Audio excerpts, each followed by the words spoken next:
talk about where they're found, live, the habitats that they're using, a bit about their history and conservation story, and of course, opportunities for all of you to get involved in conserving whooping in your own community or throughout Illinois. But before we dive into all of that, I do want to take a moment to kind of take a step back and introduce the International Crane Foundation, starting first with our land acknowledgement. The International Crane Foundation is headquartered in Baraboo, Wisconsin, and is located within the ancestral homeland of the Ho-Chunk people. As an organization, we acknowledge and honor the Ho-Chunk people as caretakers of the land and water since time immemorial, and as our neighbors, friends, and vital members of our community. The International Crane Foundation is dedicated to amplifying local voice and perspective in all of the places where crane stands. And the International Crane Foundation was an idea that was first born in 1971 of two Cornell University graduate students. That's Dr. George Archibald right there in the white and Dr. Ron Sowie in the red. And Ron Sowie and George Archibald, they envisioned an organization that would combine research, captive breeding and reintroduction, landscape restoration, and education, with the main goal being to safeguard the world's 15 species of cranes. And in 1973, just 2 years later, the International Crane Foundation was hatched in Baraboo, Wisconsin, on the old Sowie family horse farm. And since 1973, in about 50 years, the International Crane Foundation has really grown from being just an idea to so much more. And today, the mission of the International Crane Foundation, also called ICF, is to work worldwide to conserve the cranes and the ecosystems, watersheds, and flyways on which they depend. And pictured here are all of the places where cranes live around the world. And I really like showing this picture because it truly shows you that cranes are found almost everywhere. You can find them on 5 out of 7 continents. The only spaces that we won't find cranes are in continents like South America and Antarctica. But I also like showing this picture here because it shows truly how international in scope our work is, but also in a sense how unifying it is as well. You can see that these cranes are living around the world, but if you look closely at their flyways, you're seeing that the flyways are crossing the borders of different countries, sometimes even different continents. And in order to be effective in the work that we're doing to protect all 15 species of cranes in the places they live, we do need to make sure that we're able to effectively work in all of these different places and have these diplomatic partnerships as well. And one of the cranes that we work very closely with is, of course, the whooping crane, which is this beautiful bird pictured right here. And the whooping crane, they get their name, the whooping crane, because of the distinct whooping-like feature to their call. And I have 2 calls that I'm going to share with you today for the whooping crane. The first being the guard call. This is sort of an alarm call or an alert. Whooping cranes will make this call when they're feeling startled or when they're trying to alert their partner of danger. So in this call, you'll hear one bird calling and one immediately responding. And just notice how sort of crisp it is when they are calling.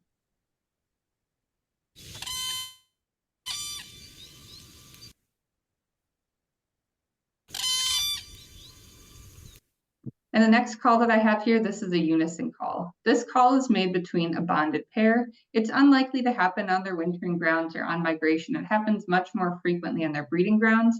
And they're typically going to make this pair after, or this pair is going to make this call after they've finished copulating or after they are finishing defending their territory as sort of a way of saying other birds need to back off.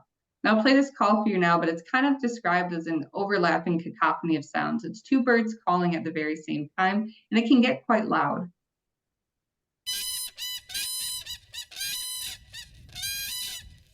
So in addition to having this very charismatic sound to them, they also have a very charismatic look about them. The first thing being that whooping cranes are an incredibly large bird. They stand at about 5 feet tall, making them the tallest bird across North America. And a lot of that height is going to come from these long black legs. And you can see those leading up their body, leading into their body, which is this brilliant white plumage coming up through their long neck. You then see a featherless red patch on the crown of their head, a black mustache-like mask on their cheeks, and a bright yellow eye, and sort of a grayish yellow beak. When our whooping cranes are in flight, you'll see that they're flying with that long neck outstretched in front of them. Those long black legs are going to be trailing right behind them, and they have a pretty impressive 7 to 8 foot wingspan. And at the very tips of the wings, you're going to see these prominent black wingtips. And for a large white bird like the whooping crane, having black wingtips is incredibly advantageous. If you have feathers that are white, there's not really melanin in them, and they're much weaker. Whereas the darker the feathers are, the more melanin that's in them, the stronger they are, the less likely they are to break. And when birds are going on their migration, the feathers that are going to undergo the most wear and tear are the very tips of their wings. So for a large white bird like the whooping crane, having your strongest feathers at the tip is a great adaptation. And here in Illinois, you also have the potential to encounter juvenile whooping cranes. So I would be remiss if I didn't share a little bit about their distinguishing characteristics as well. And that's that bird right here in between the two large white ones. And this juvenile whooping crane is about a couple months old at this point, maybe about 3 or 4 months. They're getting ready for their first migration. You can see that they're just as tall as their parents. They're 5 feet tall at this time. Instead of having those distinct facial markings, they're going to have sort of a cinnamon color throughout their head and neck, leading into a mottled white and cinnamon on their body. If they were to pop their wings out, they still would have those black feathers at the tips of their wings. You'll see that instead of having a yellow eye, they actually have a blue eye when they're younger, and they have sort of a pinkish gray beak and pinkish gray legs. But despite whooping cranes having some very distinct features about them, making them one of the birds that's more easy to identify on the landscape, whooping cranes are quite commonly misidentified as some species who share similar features with them and have just much more larger populations, much more common species as well. And I have some of those birds identified here. Birds like the American white pelican, the snow goose, egrets, and even herons. You can see some of the features that they share with whooping cranes. Some of them have black on their wingtips, maybe they have a long neck, maybe they have long legs. You can also see the features that they're lacking. The bird that I always like to point out here is the American white pelican.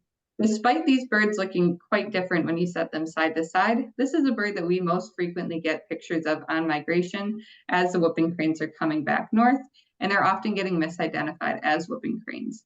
And when you think about how both of these birds are flying through the area on migration, you can start to see that while they're both very high up in the sky, those distinct features like the long neck and the long legs of the whooping crane disappears. And what people are really looking at that point is a large white body, a long wingspan, and black at the wingtips. But the one big difference that you can see with our pelicans compared to our whooping cranes is that the pelicans, that black will run from the wingtip down to almost the body of the bird, whereas with our whooping cranes, it's just going to stay at the very tip. Another bird that's commonly misidentified as our whooping crane is also going to be our sandhill crane. So much so that here in the Midwest, we oftentimes refer to them as cousins because of the similar features that they share. But looking at them side by side, you can start to see some of the differences. The first thing being that our whooping crane is much bigger than our sandhill crane. Not only are they a foot taller, they're kind of much more heavier set in their body. You can see that looking at sort of the chest of the whooping crane compared to the chest of the sandhill crane. And of course, our whooping cranes are going to be white with that stark contrast of black right on their wingtips, whereas our sandhill cranes are sort of a grayish color or a reddish brown throughout their entire body. And for whooping cranes, in addition to being a very charismatic bird, they historically covered a pretty wide range across North America. And the map that we're looking at right here is pre-European expansion. And at this time, we predicted that whooping cranes would have been breeding as far north as the Arctic, coming in through the upper Midwest. You could have seen them even in breeding in places like in northern Illinois. They then would have migrated through the bulk of the United States and spent their winters in places like central Mexico and coastal Gulf of Mexico. At this time, it was predicted that there were over 10,000 whooping cranes in the fertile wetlands and prairies of North America, but by the 1940s, that number dropped to just 20 individuals left in the wild, and whooping cranes faced near extinction at this time. And you may be wondering what contributed to this decline of whooping cranes, and unfortunately, there were many factors at play, some of which you might be quite familiar with. Things like unregulated hunting, egg collecting, the millinery trade, and habitat loss. So when European settlers moved into these areas, these spaces that our whooping cranes were using, these fertile wetlands and prairies, these areas were lush with resources. But at this time, unfortunately, game laws were mostly ignored and rarely enforced. And what happened was this led to really unrestrained hunting and destruction of wild areas that grew into the 1800s and ultimately led to the extinction of some species we could have seen today, birds like the passenger pigeon, and the near extinction of others, birds like the whooping crane. Then you see some additional factors start to filter in, things like egg collecting and the millinery trade. As whooping cranes are being hunted off the landscape, their numbers are dropping and their individual value is starting to increase, which is creating sort of a market for these whooping cranes. And this is really problematic when you think about the life history of whooping crane. And I do want to add sort of an asterisk to this and say that this life history isn't unique to whooping cranes. It applies to all 15 species of cranes to some degree, and 10 out of the 15 species of cranes that we work with are listed as threatened or endangered, and life history plays a pretty big role in that. So the first thing to know about whooping cranes, or really cranes in general, is they're a very long-lived species. In the wild, they've been documented living up into their 30s, and in captivity, they can live to be much older. At the International Crane Foundation, we once cared for a Siberian crane named Wolf, and he lived to be 83 years old. So on top of being a very long-lived species, they're also very slow to reproduce. They typically don't start breeding until they're about 3 to 5 years old, at which point they'll find one mate with them for life. They're going to lay about 1 to 2 eggs each year, oftentimes hatch just one chick, and that chick's chance of surviving until fledging or finally being able to fly is only about a 17% chance of survival. So individuals with these sorts of life history, being long-lived, slow to reproduce, laying small clutches, high risk of mortality, they're often greatly affected by losses to their population because it's very hard for them to rebuild from that. And when you see that you're taking adults out of the population due to unregulated hunting and you're collecting eggs off of nests, the whooping crane's numbers are going to start to plummet very, very quickly. And then you start to see additional factors filtered in there, things like habitat loss. And this is largely due to wetlands being drained for agricultural land, and it also contributed to their near extinction because as their numbers drop, it becomes important that they have safe habitat that they are able to nest in. And when that habitat's taken away, it becomes again even harder for them to rebuild. And as we know, this widespread habitat loss really is no small issue, especially right here in the Midwest. And if we focus on a space like Illinois, you can really see a lot of that loss depicted. Historically, we know that Illinois would have looked very different than it does today. We would have expected to see a state filled with fertile prairies and wetlands that were incredibly hospitable to our cranes. But since the 1800s, Illinois has lost over 90% of its historic wetland acreage. In many other Midwestern states, places like Minnesota, Iowa, Wisconsin, Michigan, and Indiana, you can see that they've been similarly impacted. And much of this wetland loss is really being driven by land conversion to agriculture, urbanization, and pollution. And when people began to notice not only the decline of whooping cranes, but loss of some common birds in wild spaces, it resulted in a series of laws to not only protect whooping cranes, but also protect some of those key wetland habitats. And again, you might be quite familiar with some of these. The first being the Migratory Bird Treaty Act, which prohibits the illegal take of birds, their eggs, their feathers, some of those big things that impacted our whooping cranes early on. Later on, we see the passage of the Duck Stamp Act. This is incredibly important for raising money for wetland conservation. The Duck Stamp Act is a federal art competition to design these stamps, which are then sold to hunters to hunt on federal lands, and that money is recirculated right back into conservation. In 1966, then, we see the creation of the refuge system, and this right here is incredibly important for whooping cranes, and I think is one of the key differences between whooping cranes and sandhill cranes. Sandhill cranes are a bird that's quite adapted to urban spaces, whereas whooping cranes are not, and they're a far more wetland-dependent species of crane. They're incredibly dependent on these refuges or these large pieces of land being set aside, especially these large wetland complexes, because for whooping cranes, their territory size can be about 1,000 acres in size. So they're not typically a bird you're going to see in your backyard. They are really dependent on these large protected landscapes. Then in 1972, we see the passage of the Clean Water Act, which helps to protect some of those aquatic habitats they depend on. And finally, in 1973, we see the passage of the Endangered Species Act. And at this time, there were 70 whooping cranes living out in the wild, and they were immediately listed as endangered, and they continue to be listed as endangered today. And today, whooping cranes exist across 4 distinct populations, the first of which is the remnant of our historic population. So that's the one that used to go as far north as the Arctic, come in through the upper Midwest, migrate through the bulk of the United States, and then winter right around the Gulf of Mexico. That flyway has since been, or that population has since been reduced to a single flyway. Those birds are going to spend their summer months up at Wood Buffalo National Park in Canada, migrate through the Central Flyway, and then spend their winter months in and around Aransas National Wildlife Refuge in coastal Texas. In the 1990s, the International Crane Foundation, or Crane Conservation Partners, also worked to reintroduce a non-migratory population in Florida, and in 2011, we reintroduced a second non-migratory population in Louisiana. Sandwiched between those two, both in space and time, was the 2001 reintroduction of the Eastern Migratory Population, or the EMP. And as those are the cranes that we see in Illinois, that's really going to be the focus for the remainder of the talk. We'll be talking about the Eastern Migratory Population. And the EMP was a collaborative effort to reintroduce whooping cranes in Wisconsin that would migrate to and from Florida. And today we're seeing that population doesn't go as far south as Florida to winter. Instead, many of them will spend their winters in places like northern Alabama and western Indiana, and then sort of filling in the spaces in between, increasingly more and more in places like eastern Illinois as well. We do see that they still return to Wisconsin to breed and nest each year, but some younger individuals who aren't quite at breeding age or haven't found a partner yet are spending their summers in places like Michigan and Minnesota as well. But I do want to talk a little bit about this eastern migratory population and talk a bit about this whooping crane reintroduction effort as well. And that's because the eastern United States really didn't see whooping cranes for many years. It wasn't until that 2001 reintroduction truly that whooping cranes were returned to the eastern United States. And the International Crane Foundation and Crane Conservation Partners, they worked to reintroduce whooping cranes to Wisconsin, ultimately through a captive rearing and release program that uses some of these following practices broken down into eggs, chicks, and release.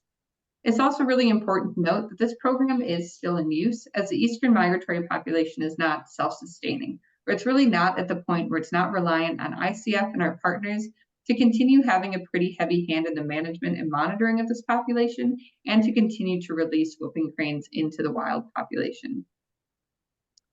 And there are really many steps to the process of reintroducing a whooping crane for the wild, but for simplicity's sake, the first step is getting eggs to hatch chicks.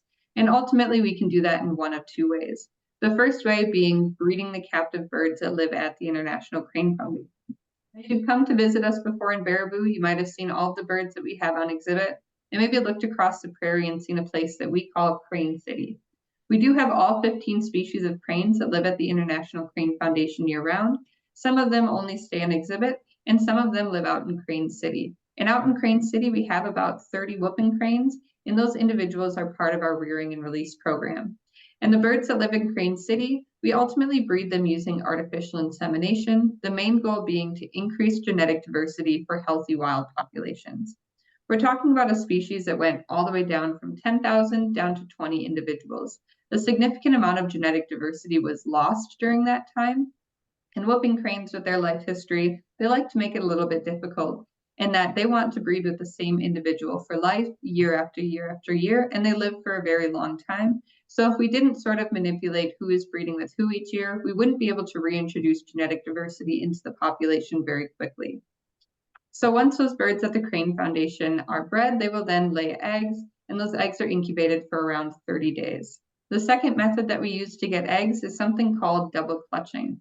And this is where we collect eggs off of wild nests, bring them into captivity to incubate and hatch them, and then those birds are eventually released out into the wild. And this is primarily used as a management method at just one of our breeding areas in Wisconsin, known as Necedah National Wildlife Refuge. And the reason we're doing this management method at Necedah is that this was our original release site for whooping cranes in the eastern population. And as those birds neared breeding age, it became pretty evident that right around the time that our birds are sitting on their nests aligns with the time when there's a very short-lived but very intense black fly outbreak at Necedah each year. And these black flies, they'll bite our incubating birds. They make it hard for them to sit on their nests, and we run the risk of birds abandoning them. So what we do is we go out, we collect eggs off of those wild nests, we bring them into captivity to hatch and raise them eventually for release. The birds in the wild are relieved of their incubation duties. They can move around, better escape the flies. The outbreak is very short-lived, so once it dies down, the birds can breed just a little bit later in the season, lay eggs, and raise chicks that will hatch out in the wild too. So in this way, we're able to hatch wild chicks and captive chicks each year to essentially help the population grow much more quickly. Here's what the incubators at the International Crane Foundation look like.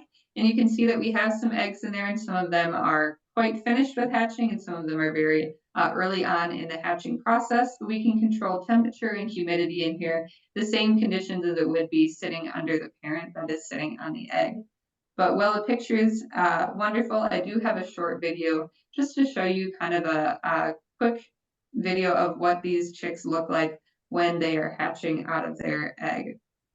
So you can see here they've broken out around the air cell. They're starting to kind of pip their way through. The chick is starting to break through here, and this is quite a quick hatch here, but sometimes in captivity those hatches can last about 24 hours, or you might have to assist chicks on their hatch as well. Once this chick is out, of course, they're going to be pretty tired. They're going to spend a lot of time warming up. And eventually we move them over to our isolation rearing facility where they're going to be raised by some biologists who are very skilled at playing mama crane. But I'll show you what that looks like just in a second. All right, so once our chicks hatch, we can raise them then using one of two methods. The first method that we use is something called parent rearing, and this is probably the most natural, the most obvious. Those birds that live at the International Crane Foundation, some of them are very strong parents as well, or role models for these soon-to-be wild chicks. And they will hatch and raise those chicks, teach them everything they need to know about how to survive in the wild, and eventually the birds are released out in the wild. But as you saw from some of our egg collection techniques, we are bringing in a lot of eggs each year, and oftentimes we're hatching and raising more chicks for release than we have parents who can sit on those eggs. So this is where a second method known as costume rearing comes in. And pictured here are the costumes that are used in costume rearing. And at first glance, we absolutely know that they look ridiculous, but they serve an incredibly important purpose. The purpose being that they teach young whooping cranes their own identity. So whooping cranes, like many water birds, they imprint, or they look at the identity of that of who is raising them to learn their own identity. So if you were to raise a whooping crane, looking, sounding, acting, talking like a human being, that whooping crane isn't necessarily going to think that they're a human being, but when it's time to be out in the wild, they might not make correct habitat associations. They might want to be closer to developed areas or closer to where people are. And when it comes time to breed, they're not going to want to find another whooping crane to breed with, so they're not going to help the population grow. So it's incredibly important that all whooping cranes released out into the wild know that they're whooping cranes, and these costumes do just that. So you have biologists who put on this costume covered entirely in white. So that gives you the height of the whooping crane and a large white body. Your left arm is going to act as your wing. It'll be tucked most of the time, but if our biologists want to teach the young whooping crane how to fly, they can pop that wing out and flap the wing, and you'll see those prominent black wingtips. The right arm then is going to act as their neck. So you can see that gives you the long neck. And at the very top, you have a puppet head, which has the featherless red patch on the crown, the black mustache-like mask, the bright yellow eye, and the grayish yellow beak. In addition to looking like whooping cranes, our biologists also need to act like whooping cranes. So they spend a lot of time observing wild whooping crane behaviors and then mimicking those behaviors with the chicks, doing things like preening their feathers, foraging on the ground, feeding the chicks with their bill, standing alert if something flies over, trying to get them to move around away from danger, those sorts of things that a young whooping crane would learn from their parent. Yes. In addition to looking like a whooping crane, finally they need to sound like one too. So our biologists, they don't speak when they're wearing these costumes. Instead, they have a tape recorder in their pocket that's broadcasting a soft contact call. And this call isn't a call that you're likely to hear out in the wild. It's a call that an adult whooping crane would make when they're talking to their chick or talking to their egg. And it's supposed to be sort of a reassuring sound. And it's kind of a soft purr, but I'll play that call for you now.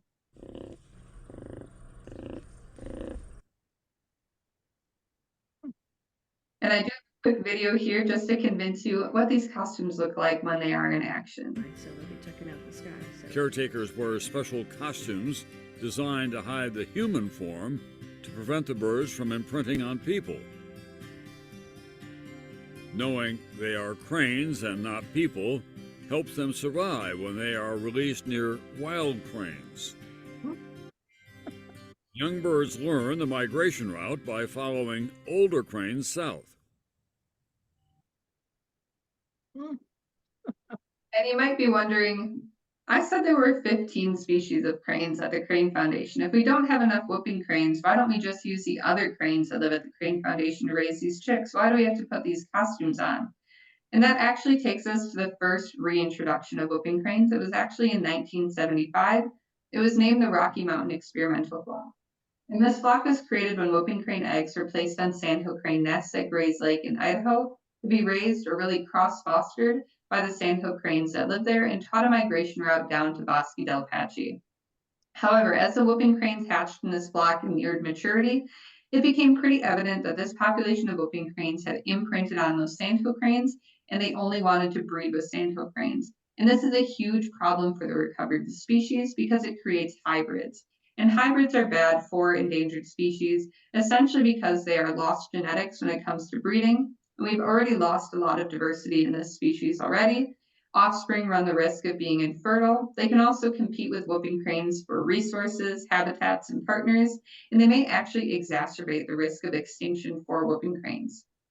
So this program was officially discontinued in 1989, and the last whooping crane in this population out west was gone by 2002, but we learned an incredibly valuable lesson about whooping crane reintroductions. That being that it needs to be a whooping crane raising a whooping crane for release, or apparently a costume biologist will do as well. This takes us then to our final step for the reintroduction, which is releasing the fledglings out into the wild. And again, we have pretty much two methods that we use for this. The first of which is a historic method known as the ultralight-led flights or Operation Migration. And this was used from 2001 until 2016. And this is actually how we initially created the migratory paths for whooping cranes in the Eastern Flyway. If you look closely at that picture, you'll see that there is a costumed biologist who is flying that airplane, which is more like a kite with a large fan on the back, and all of these whooping cranes are in tow. So the whooping cranes have imprinted on the costume. They know to follow that costume down south, and that costume or that pilot is going to make multiple stops along the way, show the birds what good places they could use as stopover on their migration, lead them all the way down to Florida, leave them there for the winter, pick them back up in the spring, and bring them all the way back to Wisconsin. So this was officially discontinued in 2016 for a good reason. The reason being that we now had enough whooping cranes out in the population that we can rely on some of our present release methods, which right here is direct autumn release, where we put the birds directly out into the wild, and the birds can find other adult whooping cranes and follow them down south to their wintering areas and follow them right back up to Wisconsin. So you can see this entire process of reintroducing whooping cranes to the wild and continuing to use this release program is quite time intensive, and it's also quite expensive as well. The estimated cost for each whooping crane released out into the wild in our eastern population is about $100,000 per bird. So again, it's a very expensive process, but it was really necessary to bring whooping cranes back to the eastern United States and essentially safeguard the species from extinction. And this year, as a result of our wild hatches and our captive rearing and release efforts, we have seen our population grow. This year, we had around 23 breeding pairs who built nests or laid eggs in them, and 13 of those pairs hatched 14 chicks. You did hear that right, 13 pairs, 14 chicks. We did have a set of twins this year in the eastern migratory population, which is quite exciting. But of those 14 chicks that hatched, only 3 of them survived to fledging. You can see here again, we're still seeing that high mortality for our juvenile whooping cranes or our pre-fledged whooping cranes. And we also released 9 fledglings out into the wild this year as well. And essentially this is a head starting program, knowing that that hatch to fledge period sees really high mortality. If we release them at the fledging age, hopefully we can see higher survival for those juveniles after release. So we have seen our population grow as a result of these releases, and again, those wild hatches as well. And for those 9 chicks that we released here in Wisconsin, you might be wondering, well, where did they go? For whooping cranes in Wisconsin, we released them primarily in 3 different locations, those being Necedah National Wildlife Refuge, White River Marsh State Wildlife Area, and Horicon National Wildlife Refuge. Our historic releases, starting as early as 2001, just included Necedah National Wildlife Refuge, but as of 2011, we started putting online those 2 eastern release spots as well. We'll continue to release in those areas in the future. And habitat suitability studies have found that these 3 areas really are the best for nesting whooping cranes and for continued release efforts because of the habitat characteristics that they provide. The first thing being that all 3 of these areas provide standing water.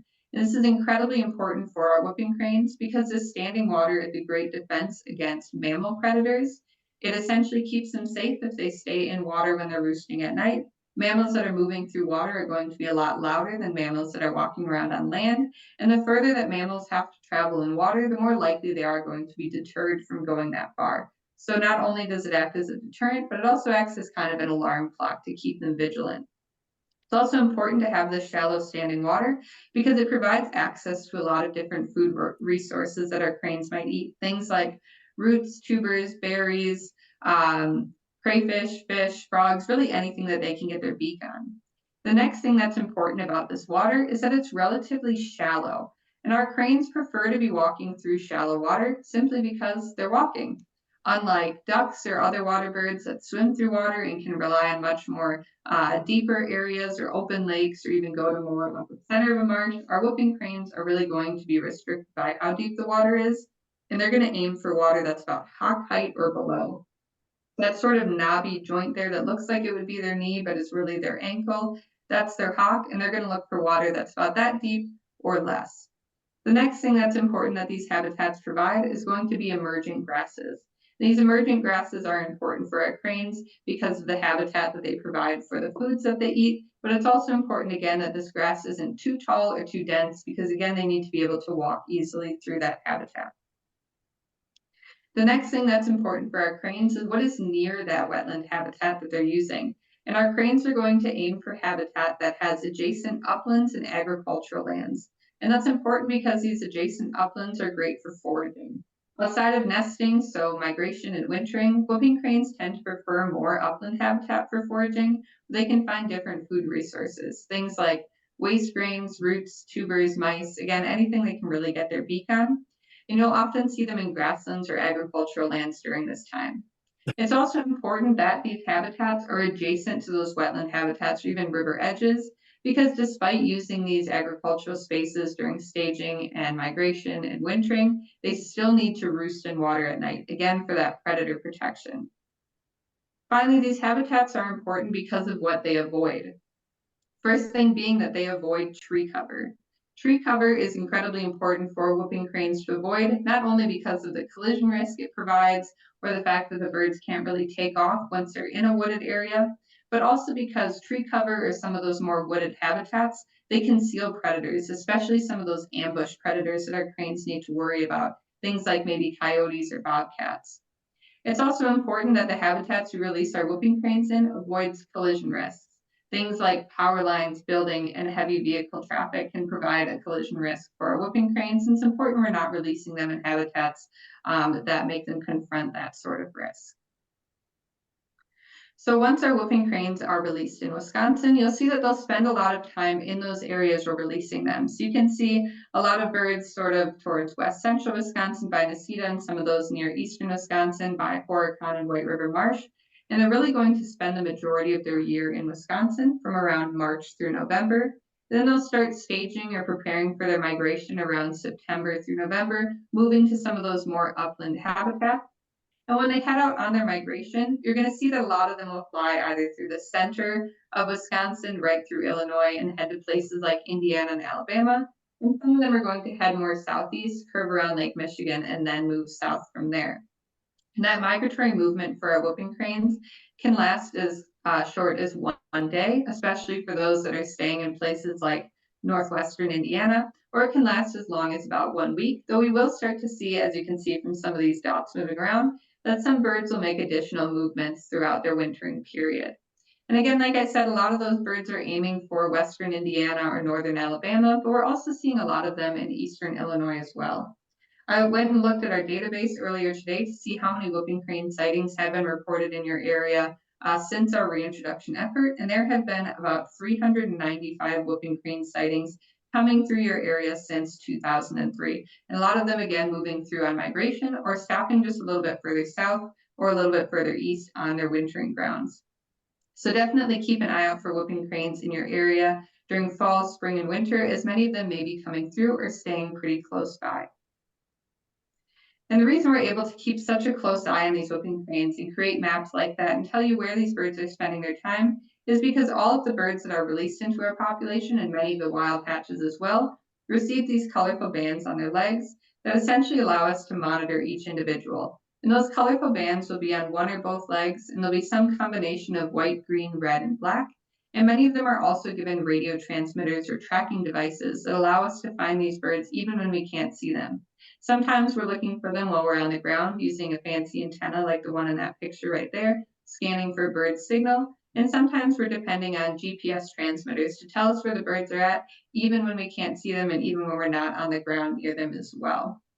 That being said, our team that tracks these whooping cranes is relatively small. There's about 2 full-time staff that are doing this and a few interns that we have each year and a couple of volunteers across the flyway. So we also rely very heavily on reported sightings from the public or from citizen scientists along the whooping crane's flyway to tell us where these birds are at. So we ask that if you see a whooping crane, please look for those colorful bands on their legs. We'd really love to hear from you and see where these whooping cranes are at. So the first step to reporting a banded whooping crane to the International Crane Foundation is to confirm that you saw a whooping crane. And you can use some of those tips, tricks, and pointers I talked about at the beginning. 5-foot tall bird, red on their head, black mustache-like mask, long neck, long legs, and if they're in flight, they have the black just at the tips of their wings. Next, you can see if there are whooping crane sightings that have recently been reported in your area to see if you might be the first sighting, or maybe if they've been there for a while, you might be able to help us know how long they're spending their time in your area. You can do that by heading to whoopermap.savingcranes.org, and it'll take you to this landing page right here. And you can see that we're reporting out the counties where whooping cranes have recently been reported to us. Because they are an endangered species and they are very sensitive to disturbance, we do ask that if you spot whooping cranes, please don't share with your friends, family, or on social media any information more specific than the county that you find them in. We don't want these birds to be introduced to any unnecessary disturbance. We don't want people flocking out per se to see them and pushing them off of habitat that we want them to be using. Finally, we ask that you report your sighting to the International Crane Foundation, either by clicking Report a Banded Whooping Crane or going to bandedcranes.org. And here you can share with us exactly where you saw the whooping cranes, if you're able to safely take a picture of them or read their leg bands, if you see any unique behaviors or they're associating with other birds. That's all great information. We'd love to know that. All this information helps us to essentially make informed management decisions for this species moving forward, understanding what spaces they're using, which birds are associating with who. We can be proactive in our management approach. So today, across all of the wild and captive flocks of whooping cranes, there are about 800 birds. In just about 70 years, we've really seen a significant recovery of this species, and this story is proof that by working together, scientists, governments, and communities can really save a species from the brink of extinction. That being said, however, our work is not done. Whooping cranes are continuing to face threats around the United States, and especially right here in our eastern population. And these threats include the threat of collision with power lines, fences, and vehicles, habitat loss and degradation, disturbance, sometimes even from well-meaning recreationists, and even poaching. And I have all of those threats sort of listed right here. And I want to start first with the threat of poaching, because poaching unfortunately continues to contribute to around 10.5% of known mortalities in the eastern migratory population, and it is a persistent threat to this day. If you've been paying attention to any bird news today lately, you might have seen that there was a poaching incident reported just today in Louisiana. So this continues to be a very persistent threat that we need to stay on top of. And looking at this graph right here, you'll see that we have the populations that whooping cranes are in and where poaching incidents have occurred, and our eastern population is depicted there in gray. You can see that the eastern population really is carrying the burden of a lot of these poaching incidents, and these poachings are occurring across the entire flyway. And what we found is that poaching is not associated with hunting, and it's largely a result of whooping cranes using private lands in small rural communities where people might be unfamiliar with the birds and their protected status. But through community outreach efforts, we are able to mitigate this threat, but we do need to be ever vigilant because as whooping crane populations grow, we're seeing them expand into areas, for example, new areas like Eastern Illinois, where they're using much more private land in those spaces. Another threat that we're concerned with is the threat of predation. Predation is unfortunately the leading cause of mortality among cranes, contributing to over 50% of deaths for all of our whooping cranes, and it's most pronounced in our juvenile cranes, which already have that high level of mortality simply from that period of when they're flightless.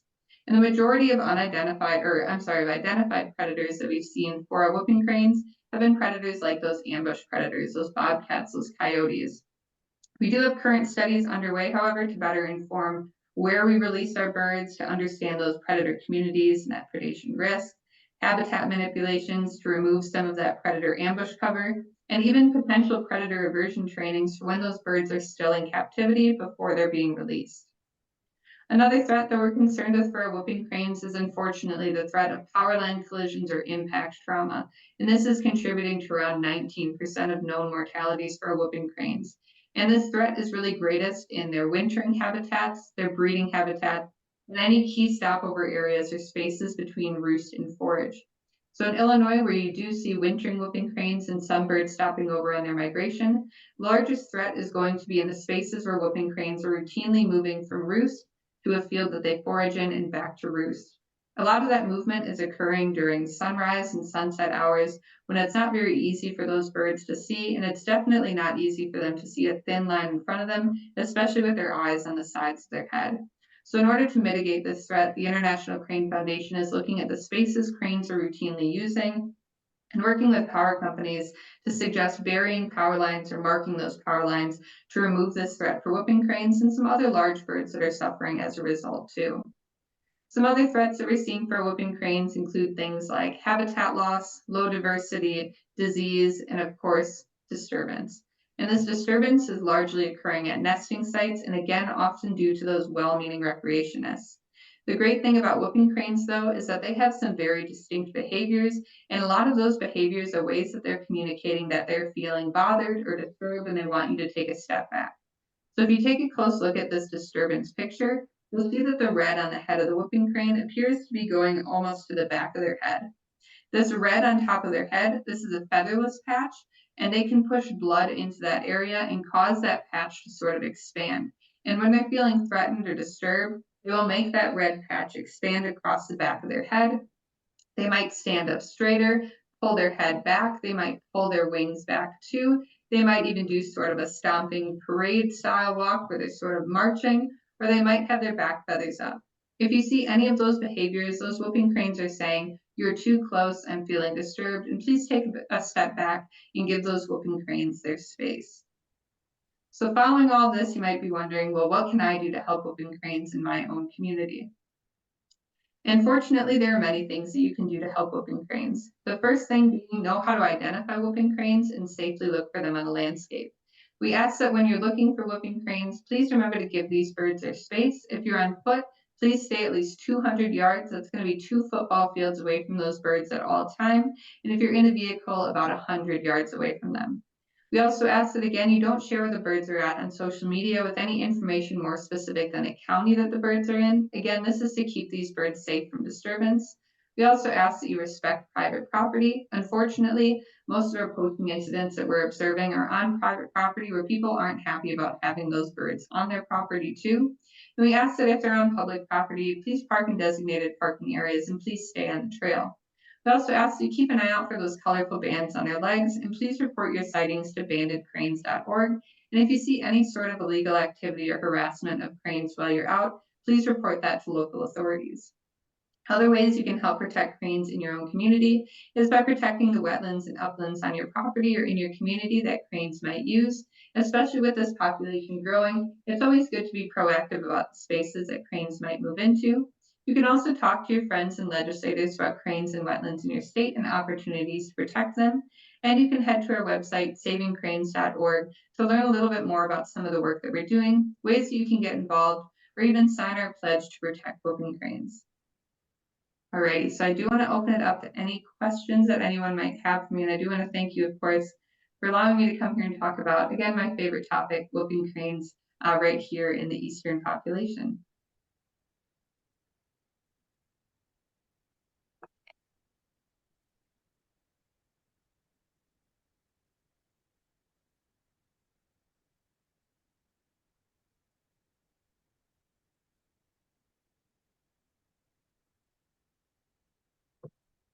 Sure. I did have a question.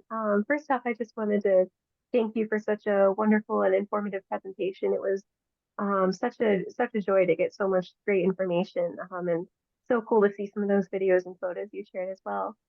I did have a question about some of the like efforts that we can take towards like preserving and helping these birds.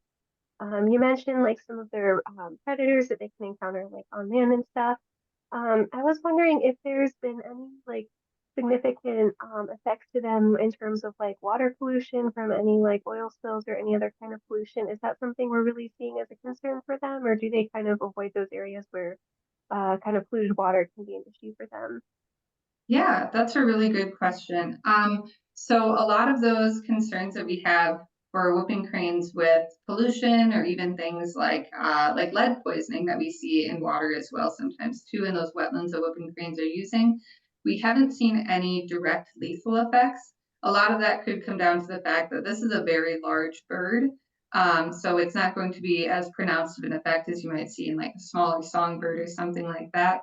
So we do think, though, that we are seeing sublethal effects, where essentially if whooping cranes are spending time in areas where the water is more polluted, it's not as healthy, or they might be being exposed to diseases or even lead poisoning or things like that. It's essentially weakening their immune system, weakening their entire body, making them more susceptible to colliding with power lines or being taken by predators as well. But unfortunately, it's really hard for us to put kind of a number behind those sublethal effects. So we do believe it's having an impact. We don't necessarily have the numbers or the study behind it to really give kind of a direct answer on that. A lot of sense. Thank you for sharing. Of course.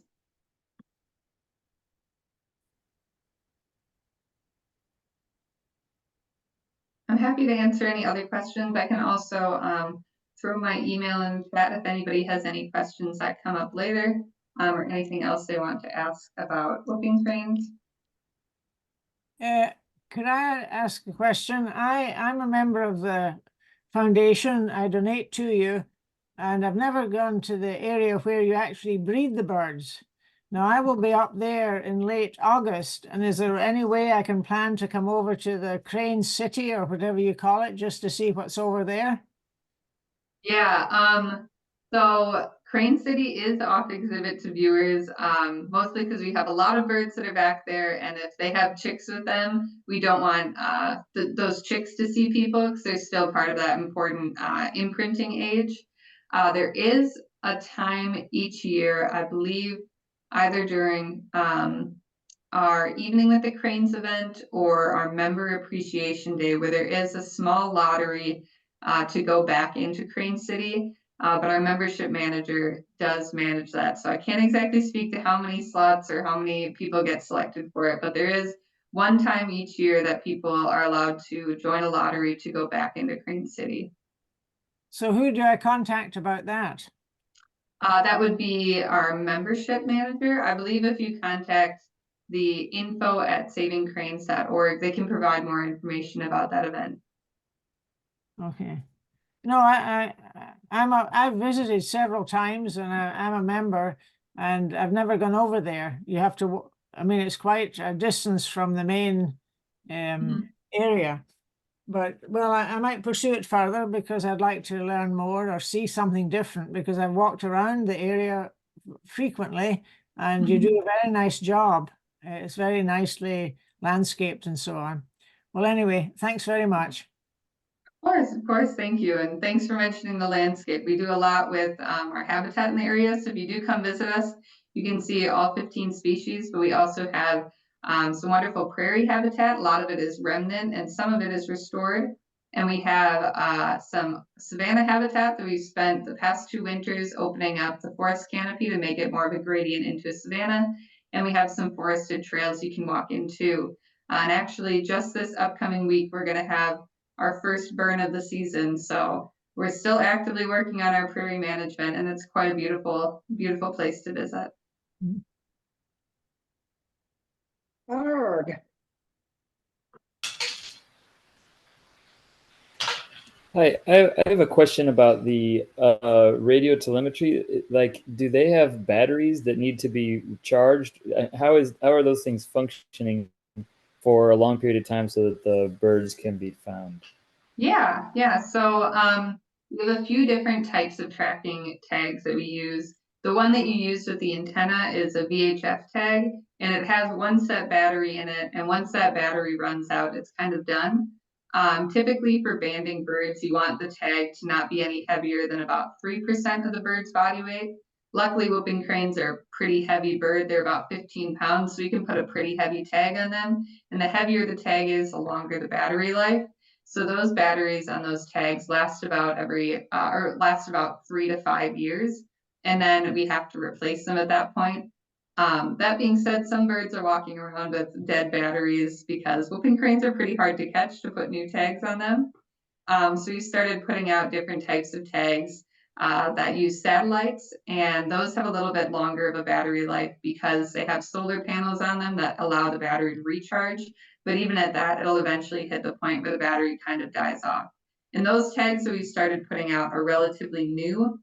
So we're not quite sure what the lifespan on those tags are yet, but they have surpassed the 3-year mark. So we know a little bit longer than 3 years, but we don't know what the max is yet.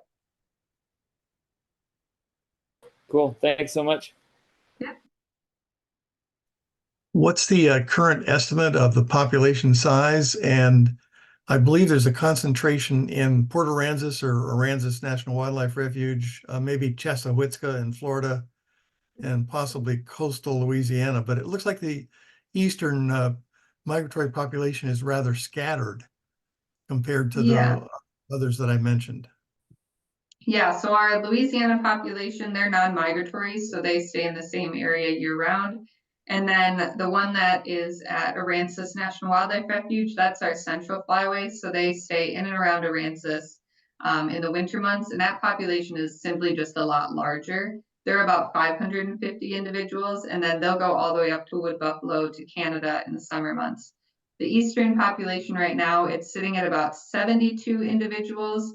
I believe it's 30 of those are males, 40 of them are females, and 2 of them are unknown because we haven't caught them to put bans on them.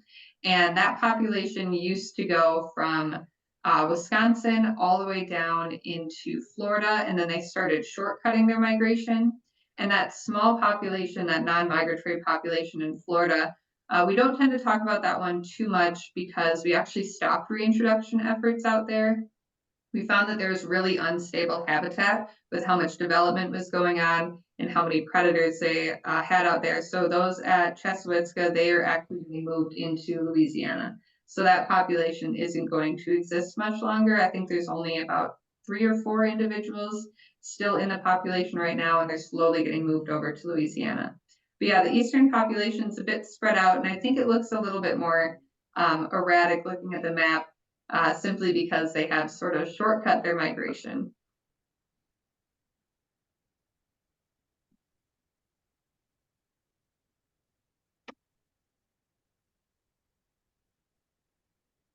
If there aren't any more questions, again, my email's in the chat. Feel free to reach out at any time. I'm happy to answer any other questions that come up. If you want me to share any more resources too, or recap anything I talked about in the presentation too, I could share some of those links as well for reporting your sighted cranes or anything else you might be interested in.